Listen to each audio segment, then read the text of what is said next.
In our final section of Chapter 9, we developed the rotational analog of one of our remaining concepts developed in our study of linear motion, momentum. In Chapter 7, the linear momentum was defined as the product of mass and linear speed.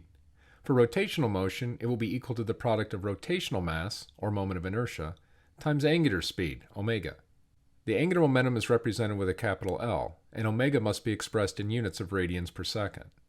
The SI unit of angular momentum will be kilograms meters squared per second. As we learned earlier, linear momentum is an important concept because the total linear momentum of a system is conserved when the sum of the average external forces acting on the system is zero. The final total linear momentum must be equal to the initial total linear momentum, P final equals P initial, for example, before and after a collision. There is an analogous conservation law for rotational motion. When the sum of the average external torques is zero, the final and initial angular momenta are the same. L final equals L initial. This is the principle of conservation of angular momentum. Applying the conservation principle for linear momentum often results in equations like the following.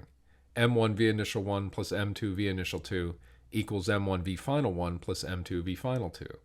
Likewise, applying the conservation principle for angular momentum, we get I initial omega initial equals I final omega final. Solving this expression for omega final, we get the following. What this shows is that in a system where the net average torque is zero, changes in the moment of inertia will cause changes in the angular speed. More specifically, this occurs in an inverse way. If the final moment of inertia of the system increases, then the final angular speed of the system decreases and vice versa.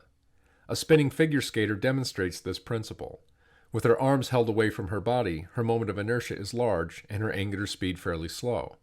When she brings her arms in toward her chest, her moment of inertia decreases, since the mass of her arms are now located closer to the axis of rotation. In order for angular momentum to be conserved, her angular speed must increase, and she spins faster. This is true when the average net external torque on the skater is zero, which is approximated here since we assume the ice is frictionless.